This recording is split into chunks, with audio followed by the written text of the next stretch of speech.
The Think Good podcast, where therapists talk about TV shows, movies, books, and life. Hello, welcome back to Think Good Podcast. I hope everyone's been doing well. We are back for a new episode. I'm actually very excited about this one. So, this topic actually came to be pretty organically. This is Ankur Varma, my business partner and licensed psychotherapist and dear friend. We were just having a conversation around as therapists, who are we listening to right now? Who are we watching? Who's influencing us right now, right, in our clinical work? And so we thought it would be a really cool episode idea if we came in and each of us picked a figure that's been influential for us. And so that is the topic today, where each of us get to kind of share, works that have been important throughout our career. But right now, today, who are we listening to? Who are we watching? That's really kind of aligned with our thought or helped us, emerge into new ideas. So that's the episode today. Yeah, and thank you for remembering that we're friends. I thought you were gonna forget for a I second. did, I did, I I was forgot. like, It's my damn, I'm just a business partner to you.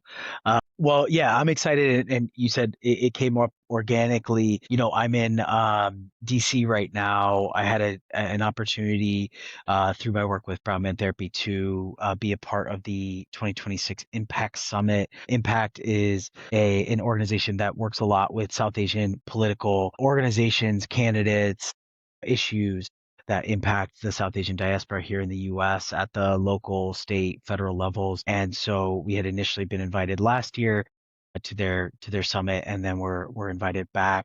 And it was a really cool experience this year because last year we had experimented with this community care lounge. It's just an idea that a friend of ours had and had pitched to Impact, that we should have some sort of space for folks to decompress a little bit. It's a heavy day about politics and agendas and what's important, and so they had proposed this idea of a community care lounge. And so they had created some space. So there were stations with places where you could talk, vent, use art, do meditation or yoga. And this year it was meant to be similar, but it was going to be in the morning. There was a surprise last minute last week where Pooja was able to lock down a fireside chat with Dr. Vivek Murthy, who's our former U.S. Surgeon General, and who has talked a lot about the connection between mental health, social health, and overall health. And it was a really great opportunity to. I had a chance to kind of follow him and lead the group in an interactive exercise right after that followed up on this conversation about community and connection. And so I know that was like long-winded in terms of explaining kind of how we got here and why we're going to talk about this, but I'm also, you maybe can tell that I'm like riding this high from hearing him talk. I got to meet him and really, really enjoyed hearing him talk, which backs up kind of what I've been following along in his work for several years now. I think that's awesome. I mean, I love this idea that you're there, you're live, you just got to meet him and you've been following his work. I'd love to hear a little bit more. I mean, for those of us that we know him, we're aware, maybe you could share a bit of like maybe the pillars of his work and kind of what about his work has inspired you, or even the connection that it's led to you, like in your therapy practice, in your Brown Man therapy practice as well. Like just talk a little bit about his work and how it's influenced you. Yeah, well, he a lot of my, I guess interaction with his work was through social media and his appearances on podcasts. He was, I can't remember exactly.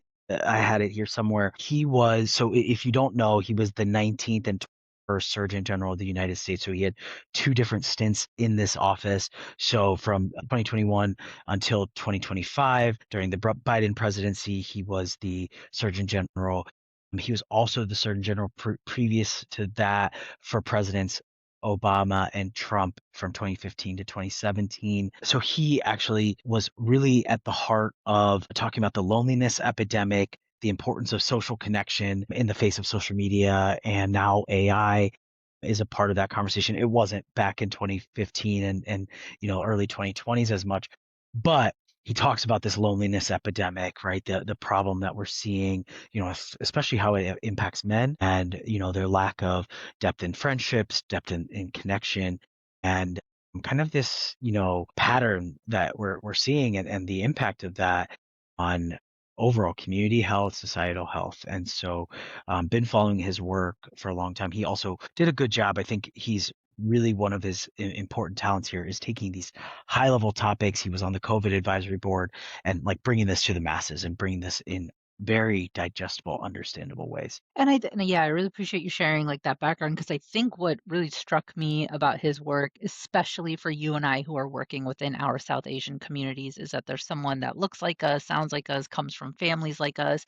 and he's by trade like got all this medical knowledge and coming in and talking about not just like policy and what's going on in public health, but he is relating it back to mental health. He's talking about topics that we are trying to talk about essentially in therapy, right, within our communities. And so I think it's a very cool to have somebody with this platform that Mm-hmm. is relating the two topics, because I think that is kind of the biggest thing. We came from this space of when you and I grew up, going to age us again, but like 41 this year, where when we were kids, we were not talking about being in therapy, right?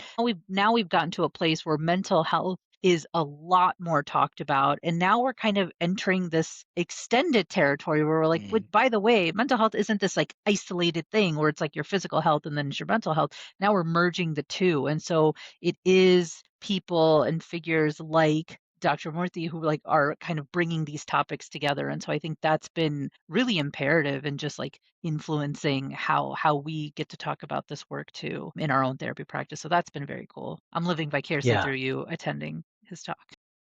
Yeah, and and I think again, he's also built his work is built on the work of many sociologists, psychologists, anthropologists, people before him, and then in the scientific community who have done the work on really understanding the quantifiable, measurable pieces of this, and so I think it's really fascinating, and it was a cool like it was kind of funny because we had the chance to meet him before his fireside chat, just briefly, and it's like 8-10 of us that are all involved in this, and everybody's kind of fangirling, fanboying, wanting selfies and all this stuff, but he took the time also to like just listen, like for 1 second that you got to introduce your name and the work that you do or the organization that you're with, and it was really like, no, you don't need to do that, right? Like you're in and out. We know like his team's got to get him out by 10 a.m. And it's just like it felt he's a former government official, right? A very high ranking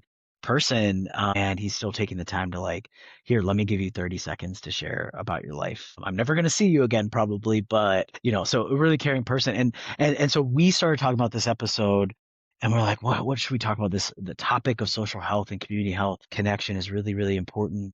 You and I got into some of that in our AI and technology episode that we did recently. So if you all haven't had a chance to listen to that one yet, that's a good one to listen to, because I think we'll touch on some of those themes and the impact of technology and AI on connection as we get into just the overall conversation today. But I was sharing with you what I heard Dr. Murthy speak about, and then you started talking about other psychologists who, you were interested, passionate about their work, and how that also connected with what Dr. Murthy was doing. So I'm curious, who were you thinking about? Or generally, who are some people that you followed? Yeah, so I would say, I mean, I could talk about, I think like in my earlier like grad school work, I was really a big fan of Irv Yalom's work, Dan Siegel. Like that's a lot of more of the authors that I was reading. I think it's so interesting since the time I've been out of grad school practicing the last 15 years. We know like social media is like really big, but I actually ended up bringing up Dr. Gabor Maté, who's trained as a physician, but has done like the most cutting edge work on trauma from both like a medical perspective as well. But I was actually, it's funny when you were bringing up Dr. Murthy's talk, it was really relating to me like the connections that these two individuals have in their work. And so if you're all not familiar with Dr. Mate, you're probably living under a rock or you don't have Instagram, because he's literally clipped on every reel with the song in the background about trauma. Yeah, But adjust your yeah. algorithms, y'all. Seriously. So he is actually, okay, so Dr. Gabor Mate is trained as a physician and he really kind of came in. He's been writing for a long time, doing research. It's really his most recent work has been the intersection of trauma, addiction, mind-body connection, right? So a lot of the books I own every single book he's ever written. Major topics were trauma, addiction, ADHD. And so he's really coined this term of like disordered behavior. And so he talks a lot about your childhood response to trauma and the stressors of what he calls today's world, which is just toxic culture. And so I think what's been really interesting is that Dr. Murthy comes in, is talking about this like loneliness epidemic, is talking about how imperative it is for us to really be connected to our mind, our body, because this mental health, this like deficit we're feeling and not being connected to our communities, not being connected to people, that's impacting our body and our physical health.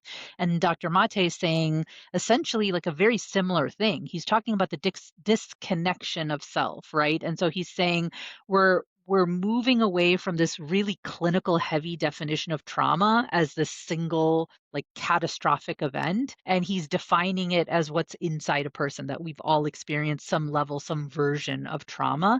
And so there's really this like lack of emotional attunement that we have during our development. And that's where he really gets into the mind body connection and argues that when we suppress our emotions, we ignore our own needs, and we go into like survival mode. He's saying this is what's leading to chronic illness, right? He's really getting into these autoimmune disorders, cancer, chronic pain. And he's saying there is a direct physiological cost that's happening. And so I was so fortunate to go to a conference where he was speaking. This like 2 years ago in Anaheim, and it was a trauma conference. And he was just like standing by himself, like outside the theater. I'm like, do people like not know who this is? And so I went up to him and I was just like, oh my gosh, Dr. Mate, I'm like such a huge fan. And he was like, oh, what's your name? What work do you do? Where do you live? And I was like, I can't believe this guy's like interested in what I do. And so I Yeah. was like, so it's really similar to what you're talking about. Like, did not have to take the time. We like got a selfie, and I was so excited. And then I like sat in the front row and he talked, and I was like, I'm like his biggest fan. Like I like love him. And so I think what really struck me about our conversation is that we were talking about who is relevant to us today. Like who are we talked about this actually going back to the TikTok epidemic episode. So if you haven't listened to that, definitely listen to that. That there's so many people online that are just talking about like it's like pop psychology, and there's misinformation, there's too much information, there's all this stuff. And so I think part of our conversation was, who are we intentionally watching, listening to, reading, that is like kind of moving us into how we're thinking about mental health and our own therapeutic work. And so I love that we're able to talk about Dr. Murthy, we're able to talk about Dr. Mate. But if you haven't checked out Dr. Mate's work, The Myth of Normal is just like, it's an incredible work. It's a great book, and he just talks a lot about our society being toxic and prioritizing things like performance, productivity, status, and pressure, and how all of that like trumps human connection in our society. So if we're really looking at these two figures and we're talking about human connection as like this main thing that we're talking about, right? The studies that you read, like individuals who have a group of friends who are doing cancer treatment or end of life treatment, they tend to live longer, they tend to do better, they tend to have more dopamine, even in like these lowest moments. And so I think that's a lot of what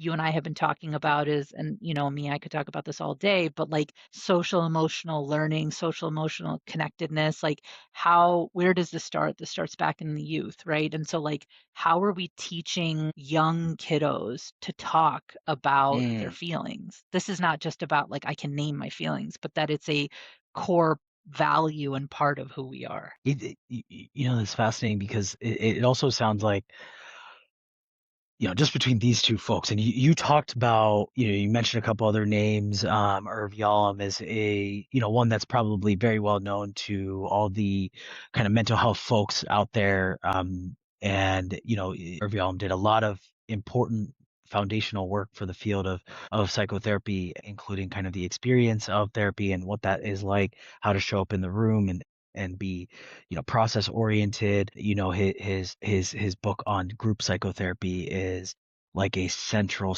book on how to conduct really good group therapy and manage those dynamics. And then Dan Siegel did a lot of child parent interactive work, as well as some. I feel like we could talk about these guys. I wanted to add another one of my favorites in there, who is Alfred Adler, who is older, Freud level, history here. But, that's where I get a lot of my thinking too. And what connected with Dr. Murthy is, a lot of Adler's work was, some of what he did is birth order and kind of the individual perspective.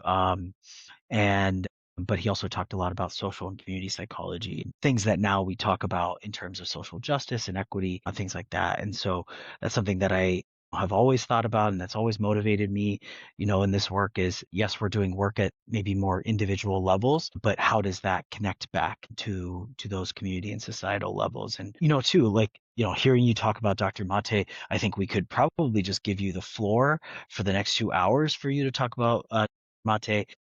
We're not going to do that, but like I love hearing you talk about him because you summarize his work really, really well. And I think both of these people are really good communicators about this stuff. It does not matter if you have the information, but if you cannot communicate it to people where they can use that information, then it is probably not very useful. And so I think that's a common theme. It's interesting though, right? Like, Dr. Murthy has this platform. Psychologists very rarely have that platform. And so he is not himself a psychologist or a researcher in this field. He's a medical physician. I don't remember his exact, focus, but, not in that psychology research aspect of things, working with clients in that sense, but he uses the platform well and delivers the message of the work of these psychologists extremely, extremely well. And so, and then Dr. Mate, I'm like thinking about like he's like taking the baton and then telling us about the inward looking direction and how does that affect the outward, right? Like how does that then show up? Yeah.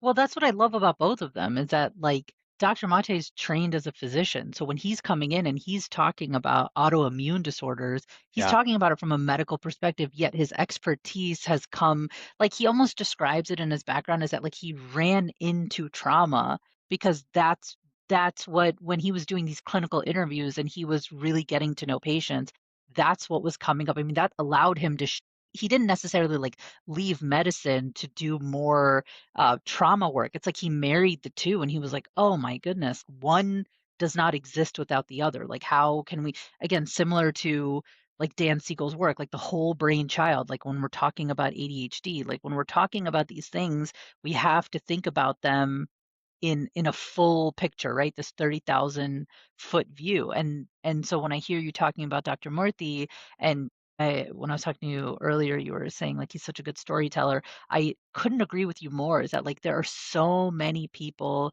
that have the platform, the influence, the knowledge, but like can they tell the story? Can they reach the audience? Can they really? That's like imperative. Yeah. Well, let's get into this then a little bit more. I think a big word that's sticking out here, between both of these individuals, kind of body of work and what they emphasize is connection, you know, on a social level. And so maybe we can talk a little bit more about that, right? So Dr. Murthy talked about, this term that has been coined about the loneliness epidemic, as it relates to our, turn towards technology, our reliance on technology, and how that is making a significant impact on our ability to connect with others. And then we are all, I'm sure, well aware of just kind of the rhetoric of things, in the world in terms of politics, everything feeling very divisive, very much polarizing. It's you're either this or you're that, and there's no in between, which has created this ease for people to disconnect, right? You believe this, well, you're out of my life, right? This celebrity did this, they are canceled forever. And it's a very much this like yes or no. And I think that's a big thing that's sticking out to me as I start to think about this is, the factors that are leading to this difficulty we're seeing with social connectedness. Yeah, and I think that exactly what you're talking about is the societal critique that Dr. Mate has in The Myth of Normal. Like that's essentially what he talks about. He talks about modern values, like how hyper individualism and competition directly leads into the erosion of community. Like there is no community because we are so hyper focused on ourselves and it creates these really unrealistic conditions that foster trauma, right? And mental Mm, disorder.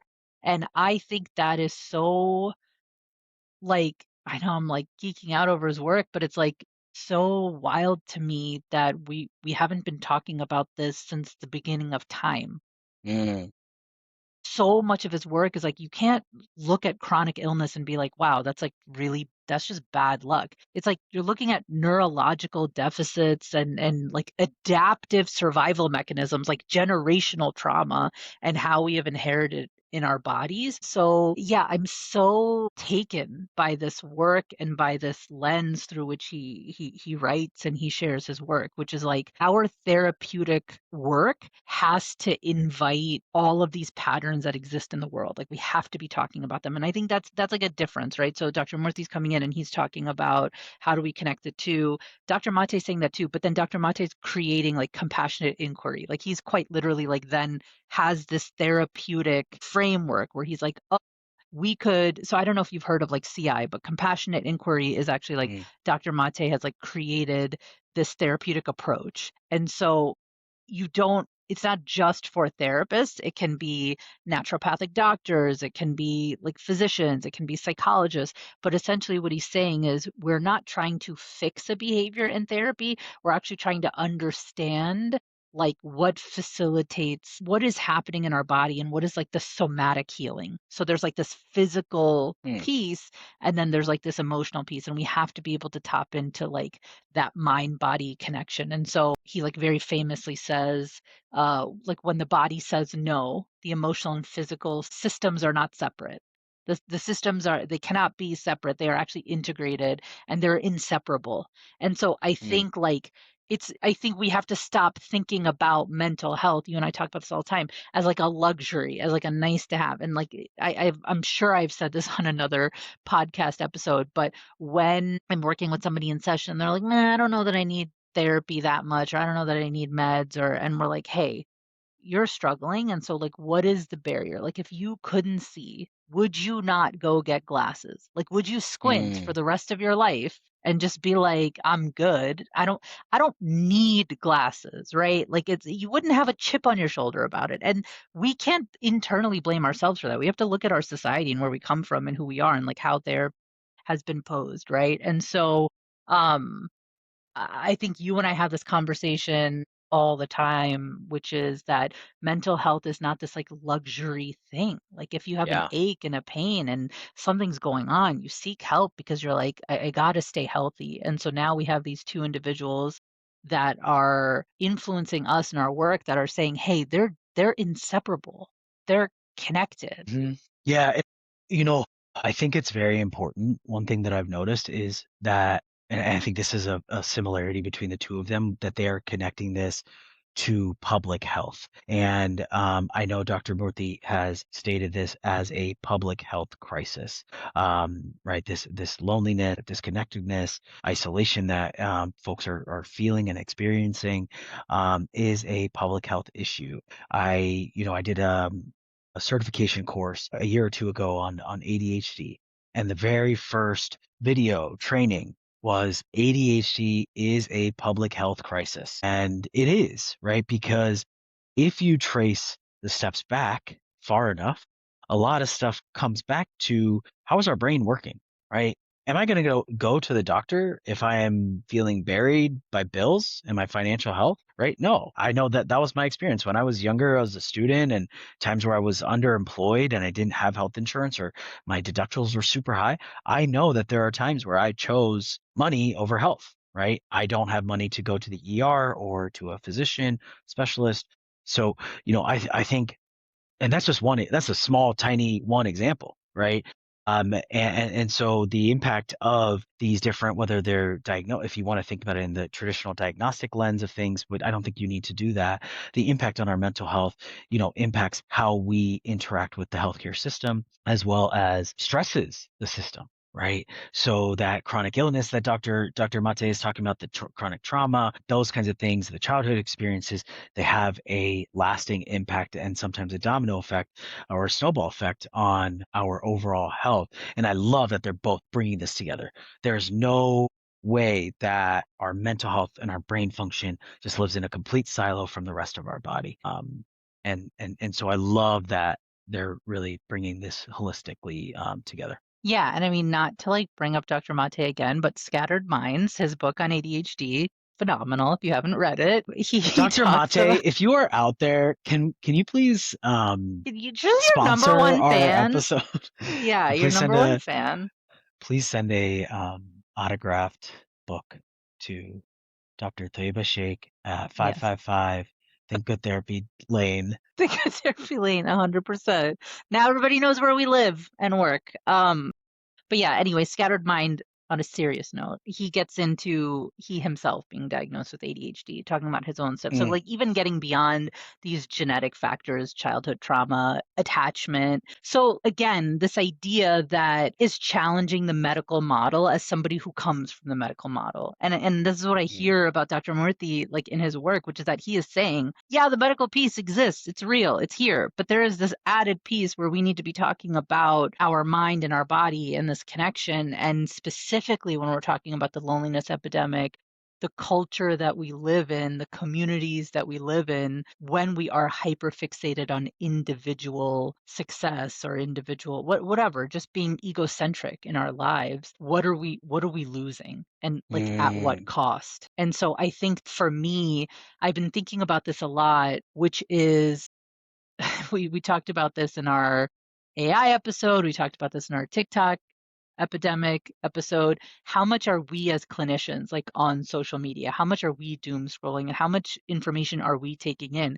And so part of that is like moving along with the times. We can't say like, okay, I'm not going to be on social media. Like, I'm not going to, I mean, yes, you could do that, but also mhm, there is some great information there too. And I think specifically with these two individuals, like when you're online and you're able to access in snippets like their work, their talks, their lectures, their podcast appearances, this is something that I'm bringing into my sessions. And I was going to ask you mm, about this. Why you've sort of famously said this, like if a client comes in and is just like, I saw something online, you're like, send it to me. And I'm very mm, much the same way, right? But I have also been noticing in the last couple of years where I will have like my own clients ask me like, what's a podcast episode? Oh, we're talking about XYZ topic. What's a podcast episode you recommend? What's a book you recommend? And Gabor Maté is like at the top of my list often mm. when we're talking about some of these things. So I'm curious, like, where are you having people ask you? I think that's kind of how this topic got born, essentially, is that I just Mhm. had multiple clients ask me, like, hey, Dr. Sheikh, like, what are you reading? Like, what are you watching? What are you looking at? And Yeah. I think that's such an interesting question to ask your therapist because I'm like, oh, I didn't I didn't know that you'd really be interested in that, but let me share. And then I'm like kind of getting that more, which is like, could you send me a resource for this? And so Yeah. that's where I'm using a lot of this work. Yeah, and and I think it's, so important to talk about these things because there's no way for us to read and watch and listen to everything that's out there. Look, my clients will send me, 2-hour YouTube videos that they watched, and they're great resources. Like one that I use is Healthy Gamer GG is a male psychiatrist, and he also, and this is, be catching onto a theme here. What I really love and what's important to me as a motivator in this work is accessibility. And that doesn't mean just I have the ability to go to therapy, but I have access to the information, meaning that I can understand it and I can apply it and learn tools that are actually effective in improving my life. And so I think again, Healthy Gamer GG is like one of those guys. But I've got a couple clients that will send me his videos and they're 2.5 hours, sometimes hour and a half, and I don't have that much time in my day. And so, we'll talk through kind of the highlights of those things. But I also share books and I also read kind of book club with my clients sometimes if I'm in between books. And I've got a couple clients that I can think of who are always asking me this or, periodically sharing about what they're reading. And, so I'll be like, hey, you've read the book, you tell me about it. And it's almost like that, like, book report from elementary school where it's like, this is what I like, this is a summary, this is what I didn't like, this is what I think about it. But it really does facilitate important conversation about how do we then actually take this information and apply it. But it's also a good opportunity for me to learn some stuff through my clients because I don't have the time to read all the books. I've read some interesting books that I would typically not read. I've read. I have a couple female identifying clients with ADHD, and so I read a book on the Women's Guide to Radical Women's Guide to Dealing with ADHD, which was a phenomenal read. I've read some Dr. Mate's work, and and listen to some of his, when he talks, and it's all really fascinating to kind of see how do we apply it. And then coming back to Dr. Murthy, I think that is, and both Dr. Maté and Dr. Murthy really do connect us to like the bigger picture. How are you doing this on the individual level though? Like how does that look where we're thinking about community and society and connectedness, but like one-on-one with your therapy clients? I think what's so interesting is that I'm having so many people, I predominantly work with women within our culture. I'm having so many people come in saying they are seeking community. They themselves feel sad and lonely when they're alone and don't have like groups of friends, or motherhood has gotten their schedules down. And so, like, on an individual level, I mean, one of the biggest things we've been working on is what are we doing in service for ourselves individually? Mm, Like, whether that's a hobby, whether that's a kid, what can you access within yourself? And then where are we seeking social nourishment? Because they're two different things, right? You can't put 100% like all your eggs in the basket of socializing. Yes, it's important. It's also not everything. Like, and a lot of the work that I'm doing is okay, like specifically with women that are coming in and saying, like, I've got a partner, I've got kids, I've got a career, I don't have as many friends, or I'm not like really going out as much. We are talking about, like, in the times that you're in your home or if your schedule is limited, have you ever even had the privilege to think about, like, what's a thing that you would just do on your own? Like, mm, if you had an hour to yourself, like, a lot of us are just like drowning ourselves in like TV or social media or going to bed, or you get a second to yourself. And so I think the individual, I mean, there lies the individual work, right? It's there. We have to be able to have a stillness and sit within ourselves, and then mm, we can also seek that connectedness, that community, that nourishment that I talked about. So I think they are deeply connected, but I don't think they have to meld together, right? Like, I think we have mhm, to be able to have quiet, still moments within ourselves. Because one thing you'll find is when we're talking about anxiety, and this happens quite a bit, like 20s into 30s, a lot of my young kiddos, my U of Chicago kids, they're just going out. They're anxious, they're sad, they're worried. They're just like out with their friends, out with their friends, out at the library, out with mm, your friends, out eating, out studying, out at someone's house. And there's so much that, like, how intentional is that social connectedness? How much of it is an escape? So mhm,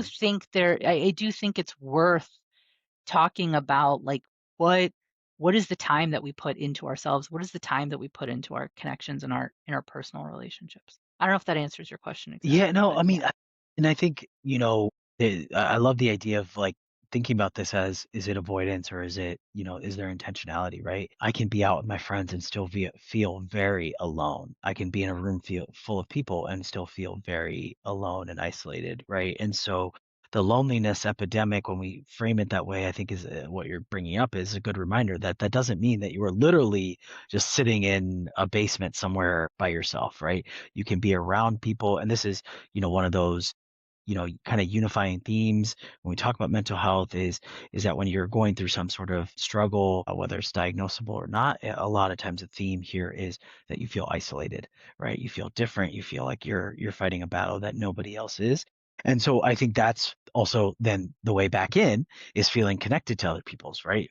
Some of the tools that we use in therapy are, validation, normalization as initial ways for us to show our clients like, hey, what you're experiencing is not actually just this very huge outlier. What you're experiencing is a typical reaction. I just had a conversation with a client where I'm like, you're literally like stepping down from this big job that you've had for a long time.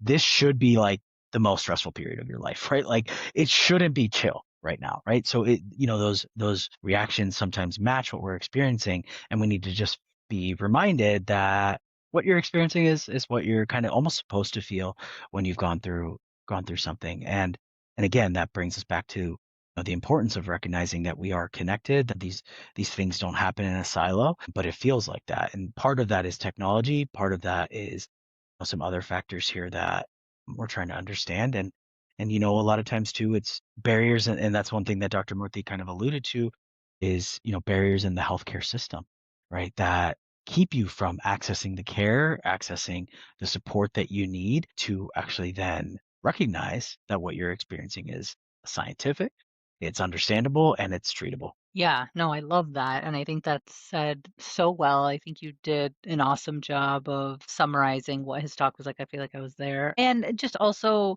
we could have individual podcast episodes on these two individuals 100%. I think as we think about it as clinicians, I want you to name maybe one thing as we're wrapping that you take away from Dr. Murthy's work. One thing maybe that struck you, that you're connected to, that you're going to try to bring into your sessions and even into your own personal life. Like, what would you say that is? Yeah, he talked about there's a couple of things that, and I need to. So I actually recorded some of his talk, and I'm going to go through and listen to chunks of it because I think there are things that that I've thought about similarly, but his messaging is so great. One of those things was talking about the triad of success. So he said a lot of us are focused, and just as a reminder, yesterday he's speaking to a room full of South Asian folks, and a lot of times culturally there's this understanding of this focus and sometimes hyper focus on being successful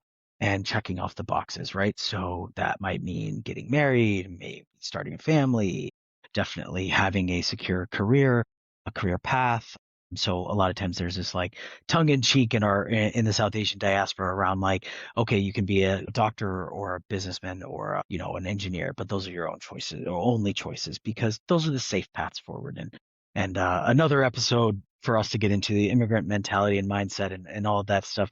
But because he's speaking to that, I thought it was really great that he brought up this triad of success, which refers to knowledge or expertise, skills and strategy, and then attitude or mindset. So those are the kind of the triumvirate here of success. And, he's like, a lot of times we focus on these things, but really in terms of individual and societal health, we need to actually focus on the triad of fulfillment. And so in that, he's talking about, well, first he was like, it's all really about relationships, relationships, relationships. And I was like, wait, is that the triad? But it's really about relationships, service, and purpose. And with that, he shared this story of his parents who are Indian immigrants, both physicians who connected with this patient whose partner had passed away at a trailer park in Florida, and he painted this really vivid picture of this moment where in the middle of the night they were whisked away to this trailer park where their parents, patient's partner had passed away, and he's painting this picture of his mom in a sari walking up the steps of this trailer and connecting with this person who culturally, experience wise, career wise, financially, socioeconomically, in all ways is completely different from his mom. But to see that moment of connection and how important that was to both of them, right? To model the importance of connecting and caring for another human being by his parents, and then just this model of like how important it is to show up in general, right, for the people, and he has very much carried that model forward and then some in his work. Wow. Well, I mean, I don't want to follow that up. That was incredible. And just like really genuine. And I love these like personal experiences that he's like bringing in and being able to share his messaging and why it's important to him.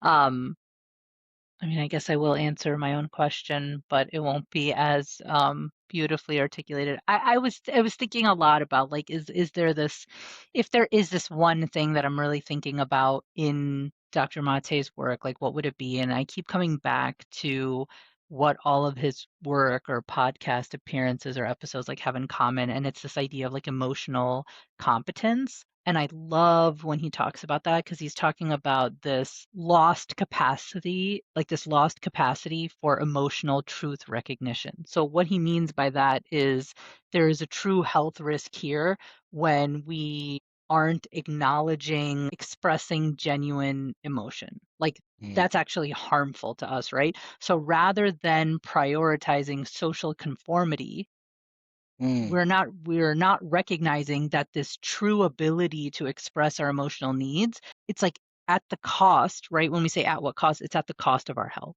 And so I didn't express it as cleanly as I had wished, but this idea of emotional competence really, really stuck with me. This, like, mm, we have to be able to talk about how we feel. We have to be able to express a genuine emotional need. I need community. I need help. I need people. I need this.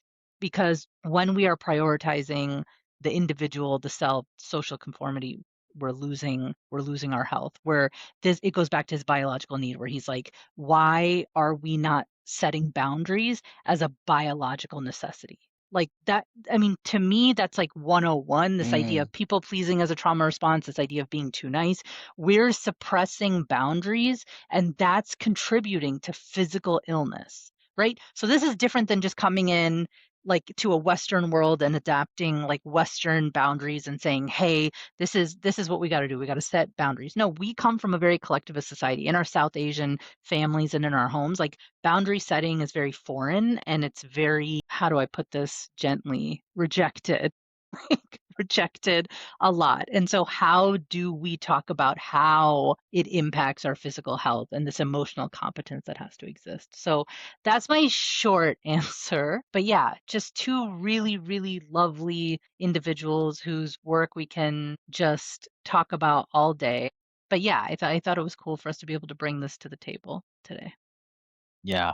Lot of fangirling and fanboying here from us today. And I think overall this is what gives me optimism as well. I came to the summit in September and then again in April, and I know the energy here at the summit last year was very low. And hence the community care lounge, because people were, a lot in the political space were very burnt out from the previous year's election and just the nature of picking up the pieces of COVID and so many different things, right? And I think this is why I feel optimistic, is that this is a significant amount of progress from when we started in this field, right? Like that a group of politicians and organizers and people are starting their big conference of the year with a conversation on social health and community health and connection and empathy. And people are like wrapped up into it. People could have listened to that conversation, not a single person on their phone, and so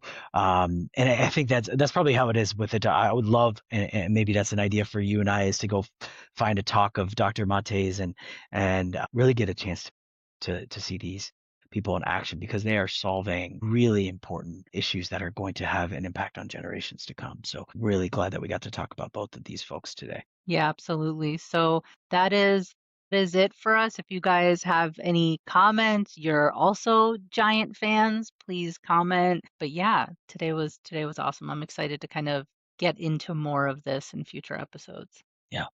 All right, everybody, that's it for us, the Think Good podcast. If you haven't had a chance to listen to some of our other episodes, we've talked about movies, books, stand-up comedy, our favorite, psychologists and leaders. And so go check out another episode if you have some time. Thanks a lot, and we'll see you on the next one. Bye.